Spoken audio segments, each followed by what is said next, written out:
오늘 우리에게 주시는 하나님 말씀은 로마서 12장 9절로 15절 말씀입니다. 신약성경 256쪽 로마서 12장 9절로 15절 말씀입니다. 이제 이 계시의 말씀을 봉독할 때에 다 함께 마음을 열고 하나님의 음성을 친히 들으실 수 있기 바랍니다. 사랑에는 거짓이 없나니 악을 미워하고 선에 속하라. 형제를 사랑하여 서로 우애하고 존경하기를 서로 먼저 하며 부지런하여 게으르지 말고 열심을 품고 주를 섬기라. 소망 중에 즐거워하며 환난 중에 참으며 기도에 항상 힘쓰며 성도들의 쓸 것을 공급하며 손 대접하기를 힘쓰라. 너희를 박해하는 자를 축복하라. 축복하고 저주하지 말라. 즐거워하는 자들과 함께 즐거워하고 우는 자들과 함께 울라. 서로 마음을 같이 하며 높은 데 마음을 두지 말고 도리어 낮은 데 처하며 스스로 지혜 있는 채 하지 말라. 아멘. 할렐루야. 오늘도 이 거룩한 주일 주님 앞에 나와 예배하는 여러분 모두에게 성삼위 하나님의 축복과 은총이 가득하기를 축원합니다.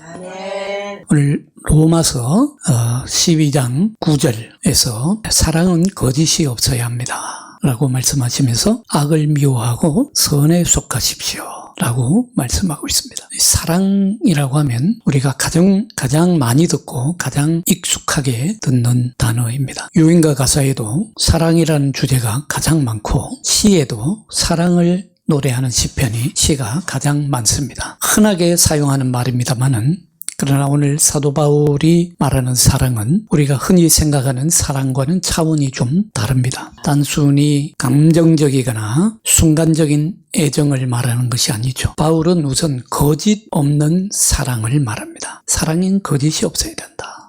거짓 없는 사랑이 바로 그리스도인의 삶의 기초라고 말하고 있습니다. 이 사랑은 성경의 아가페라고 하죠. 이 사랑이라고 하는 것은 단순한 감정이 아니라 실질적인 행동과 결합된 책임 있는 행동을 동반하는 사랑을 말합니다. 사실 아가페 사랑을 말씀을 많이 하고 있습니다만 오늘 저는 좀 더 색다른 말씀을 좀 전하고 싶어요. 아가페에 대해서 그동안 많은 설교 말씀을 여러분들도 들었을 것입니다. 그동안 한국교회 목사님들께서 아가페 사랑을 너무 지나치게 가르치지 않았나 하는 것이 저의 생각입니다. 흔히들 사랑하면 네 가지가 있다고 그러죠. 처음에 에로스, 그 다음에 필레오, 스토르게, 그 다음에 아가페가 있습니다. 그 중에 아가페만 참된 사랑이고 나머지는 다 좋지 않은 사랑, 심지어는 악한 사랑 이렇게 말씀하는 분도 있고 그렇게 배우고 들은 분들도 있을 것입니다. 그러나 성경에는 여러분 아가페 사랑만 가르치고 있는 것이 아니잖아요. 물론 예수님이 우리를 사랑하신 사랑은 아가페 사랑인 것이 분명합니다. 자기 자신을 내어주시면서 아낌없이 자기를 희생하는 무조건적이고 희생적인 사랑, 거룩한 사랑을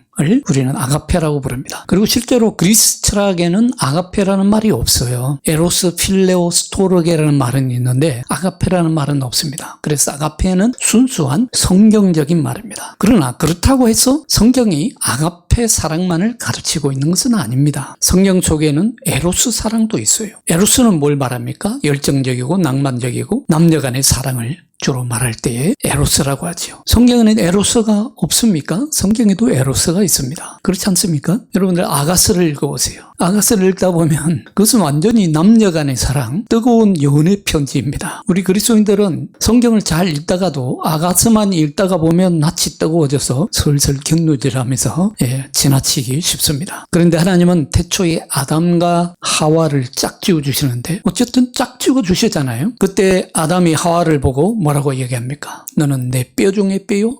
살 중에 살이로다. 이거 에로스 사랑이 이미 들어있습니다. 문제는 우리 그리스도인들이 너무 지나치게 아가페 사랑만 얘기하다 보니까 헌신하고 무조건 사랑해야 되고 희생하는 사랑이어야 되고 그것만 얘기하다 보니까 에로스는 마치 나쁜 것처럼 취급한다는 것입니다. 그러니 세상에서는 에로스는 마치 무슨 성적인 사랑인 것으로만 생각한다는 것이에요. 에로스도 하나님이 짝지어 주신 것처럼 사실 이 짝지어 주신다는 표현도 너무 구식이에요. 옛날 표현. 진부하죠. 요즘은 이런 표현을 쓰면 안 되죠. 무슨 동물 짝짓기 하는 것도 아니고 하나님이 맺어주신 사랑, 이렇게 표현하면 좋을 것 같습니다. 아무튼 에로스도 하나님이 맺어주신 질서대로, 창조의 질서대로 사랑하는 것입니다. 건강하게, 행복하게, 서로를 존중하면서 사랑하는 것이죠. 에로스가 왜곡되면 폭력적인 것이 되고, 에로스가 왜곡되면 어떻게 합니까? 존중하지 않죠. 파괴적인. 그래서 주로 성적인 것만이 에로스의 전부인 것으로 생각합니다. 사실은 그렇지가 않습니다. 하나님은 우리가 건강하게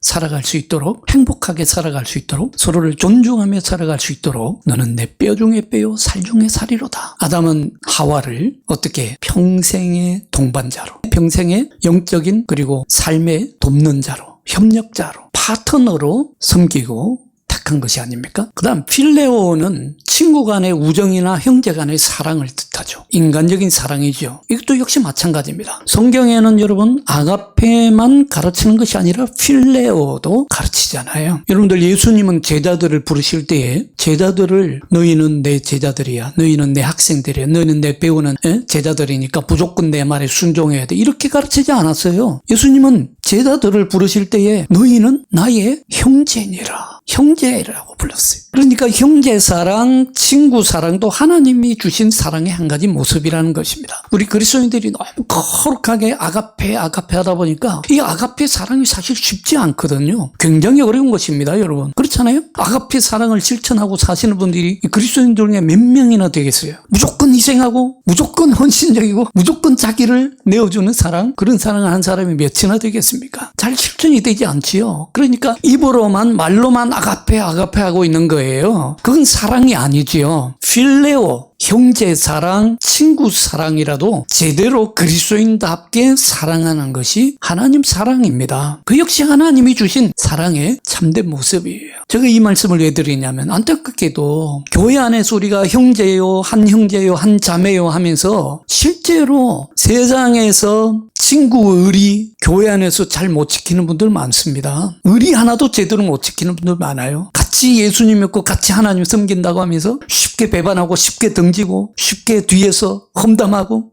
헐뜯고, 이건 형제 사랑도 못하는 거잖아요. 형제 사랑, 하나님 사랑의 한 종류입니다. 제대로 사랑해야죠. 배반하면 안 됩니다. 나하고 좀 뜻이 맞지 않다고, 나하고 정치 색깔이 다르다고, 나는 뭐 이쪽 파고 나는 저쪽 판데, 뭐 여당이니 야당이니 당파 싸움하면서, 이건 뭐 믿음의 당파 싸움이 아니라 정치적인 당파 싸움하면서 생각 다르다고 미워하잖아요. 이건 그리스도인들의 모습이 아니지요. 나는 여당도 아니고 야당도 아닙니다. 나는 예수당이에요. 예수당. 여러분, 사랑합시다. 형제 사랑할 줄 알아야 됩니다. 또 스토로게는 어떻습니까? 스토로게는 가족 간의 사랑을 말해요. 이 역시 마찬가지입니다. 성경은 가족 사랑을 진지하게 가르쳐 주잖아요. 아가페만 가르치는 게 아니에요. 출애굽기 20장 12절에 보면 내 부모를 공경하라. 그래야만 내 하나님 여호와가 내게 준 땅에서 내 생명이 길리라. 에베소서 6장은 대표적인 가족 사랑을 가르치고 있죠. 6장 1절로 3절에 보면 자녀들아, 주 안에서 너희 부모에게 순종하라. 이것이 옳으니라. 내 아버지 어머니를 공경하라. 이것은 약속이 있는 첫 계명이니 이는 내가 잘되고 땅에서 장수하리라. 그 다음에 뭐 잠언서, 골로새서, 에베소서, 시편 133편 1절 보라,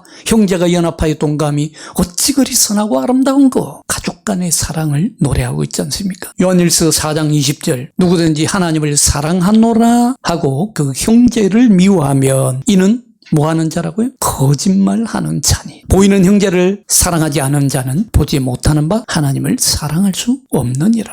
가족 사랑, 이것이 하나님 사랑의 한 모습이라고 말씀하고 있는 것입니다. 이 모든 사랑이 다 하나님으로부터 오는 사랑이라는 것입니다. 하나님 사랑은 아가페인데 그 아가페 사랑이 우리 인간의 모습으로 나타나고 실천되는 것이 곧 에로스고 필레오고 스토로게이다, 이렇게 말씀드릴 수 있는 것입니다. 오늘 본문에서도 사랑을 그래서 뭐라고 말씀하고 있습니까? 12장 9절 우리 한번 다 같이 읽을까요? 12장 9절 말씀 시작. 사랑에는 거짓이 없나니 악을 미워하고 선을 속하라. 10절 형제를 사랑하여 서로 우애하고 존경하기를 서로 먼저 하며. 보세요. 사실 이 로마서는 여러분, 로마서는 서신 가운데 가장 핵심이 되는 가장 중요한 서신이라고 그러잖아요. 그래서 종교개혁가들은 로마서를 가장 애독했고 로마서에 대한 주석을 가장 많이 썼습니다. 유명한 신학자들은 대부분 다 로마서를 읽고 로마서에 대한 주석을 씁니다. 근데 이 로마서는 여러분 딱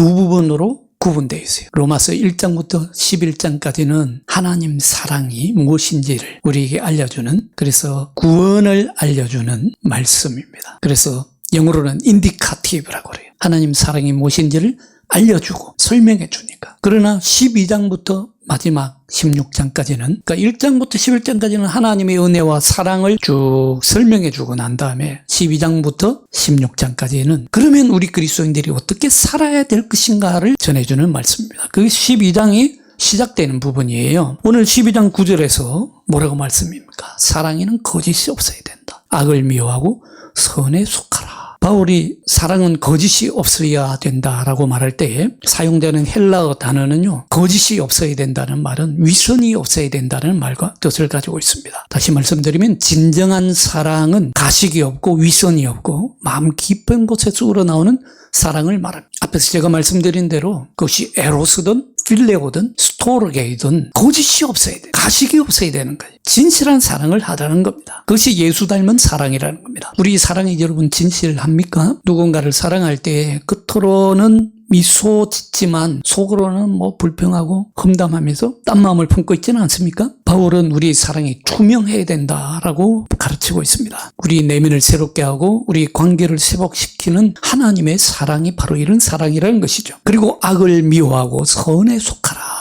사랑이 뭐냐라고 할 때에 악을 미워하고 선에 속하는, 에로스를 하든 필레오를 하든 스토르게를 하든 아가페를 하든 악을 미워하고 선에 속하는 것이 사랑의 기초라는 것입니다. 참된 사랑은 하나님의 거룩함, 하나님의 아가페에 뿌리를 두고 있다는 말씀입니다. 따라서 악을 미워하는 것은 진실한 사랑을 하기 위한 필수 요건이라는 것입니다. 그런데 우리가 사랑을 하고자 할 때는요, 여러분 자유로워야 됩니다. 법에 얽매이서는 안 됩니다. 율법적인 사랑은 사랑을 이룰 수가 없습니다. 율법적인 사랑은 가식을 낳고 율법적인 사랑은 진실하지 못한 사랑을 만들어내기가 쉽습니다. 카프카라고 하는 유명한 문학가가 있죠. 이 카프카는 법 앞에서라고 하는 그런 짧은 우화를 씁니다. 잠깐 소개를 드리자면 어느 시골 남자가 법이라고 하는 문을 찾아서 도시로 옵니다. 법의 세계로 들어가고 싶어서 문 앞에 서서 기다립니다. 하지만 그 문은 한 수문장이 떡 버티고 지키고 서 있었어요. 남자가 문을 통과하고 싶어 하니까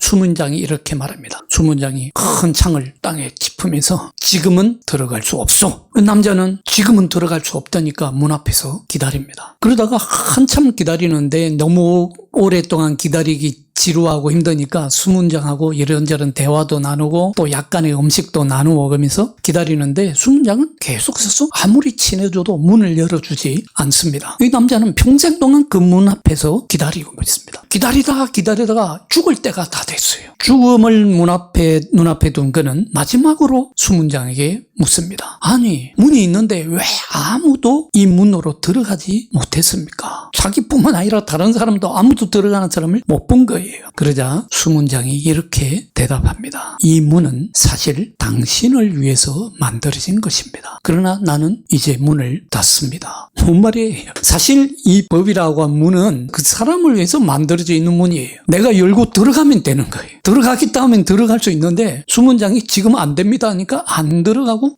법만 지키고 있었던 거예요. 수문장은 문을 닫아주지만 내가 원한다면 언제든지 들어갈 수 있는 문이라는 겁니다. 성도 여러분, 가끔 가다 보면 이 얘기는 종종 우리의 모습이 아닐까라는 생각을 하게 됩니다. 우리는 늘 신앙생활하면서 내가 더 열심히 신앙생활하면 하나님께 나아갈 수 있지 않을까? 내가 더 좋은 사람이 되어야 하나님 나라에 들어갈 수 있지 않을까? 마치 문 앞에 서가지고 내가 다 자격을 갖추어야 문에 들어갈 수 있는 것처럼 그렇게 문 앞에 서서 마냥 기다리고만 있는 모습이라는 것이죠. 사실 이 문은 율법이라고 하는 이름으로 닫혀 있습니다. 여러분, 율법은 규칙과 기준으로 가득 차 있어요. 이러면 안 된다, 저러면 안 된다, 이렇게 해야 된다, 저렇게 해야 된다. 우리가 아무리 노력해도 도달할 수 없는 완벽을 요구합니다. 율법주의는 그래서 완벽주의랑 통해요. 율법 앞에서는 우리가 자격 없는 존재임을 깨달을 뿐입니다. 바울은 이 율법의 한계를 너무도 잘 알고 있었어요. 그래서 그는 로마서 12장에서 완전히 새로운 문, 열린 문에 대해서 말씀하고 있습니다. 로마서 12장에서 닫혀 닫힌 문을 넘어서 열린 문을 제시하고 있습니다. 이 문은 더 이상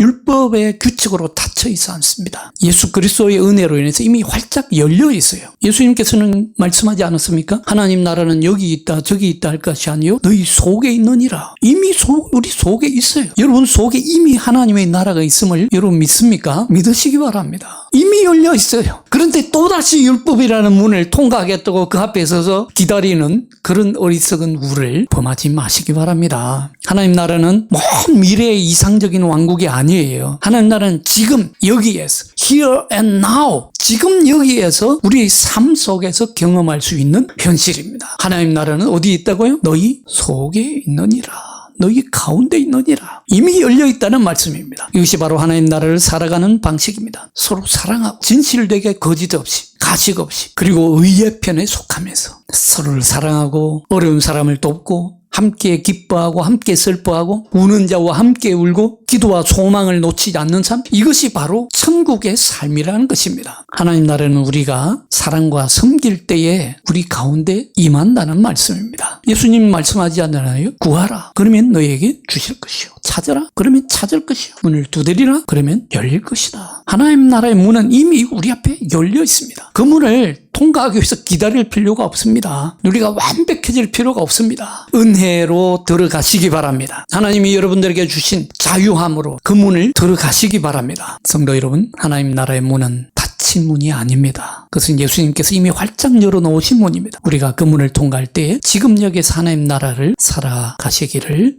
축복합니다.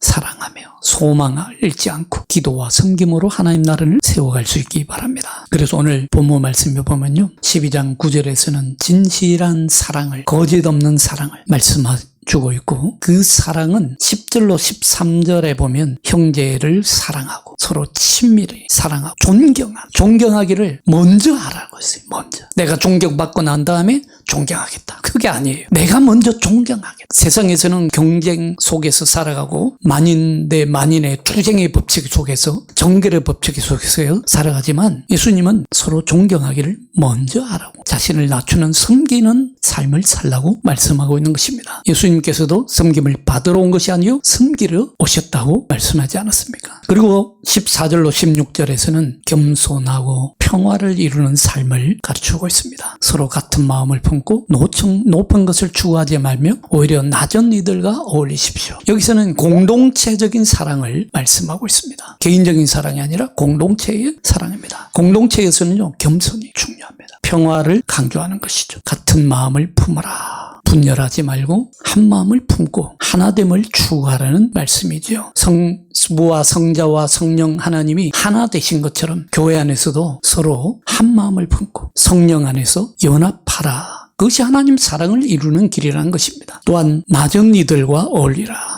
세상에서는 높은 사람과 어울리고 싶어 하죠. 그러나 그런 세상적 기준에서 벗어나서 낮은 사람들. 겸손은 단순한 미덕이 아니라 그리스도의 겸손을 담는 것입니다. 말씀을 맺겠습니다. 오늘 로마서 12장 9절에서 16절에서 15절에서 바울은 우리 삶을 이루는 세 가지 기둥을 얘기하고 있습니다. 진실한 사랑, 섬김과 공동체, 그리고 겸손과 평화입니다. 단순히 윤리적인 지침이 아닙니다. 그리스도인의 삶의 방향을 가르치는 것이죠. 여러분들은 여러분의 삶을 어디에 기초 세우고 있습니까? 오늘 바울의 가르침에 따라서 우리 삶을 돌아보고 진실한 사랑, 그리고 섬기는 사랑, 겸손과 평화를 통해서 그리스도의 몸된 공동체를 세워가시는 저와 여러분이 되시기를 축원합니다. 기도하겠습니다. 주님 감사합니다. 우리에게 진실한 사랑을 주시고 섬김과 나눔으로 공동체를 세워가게 하시니 감사합니다. 우리 삶이 겸손과 평화로 하나님 나라를 드러내는 도구가 되게 하여 주옵소서. 주 예수 그리스도의 이름으로 기도하옵나이다. 아멘.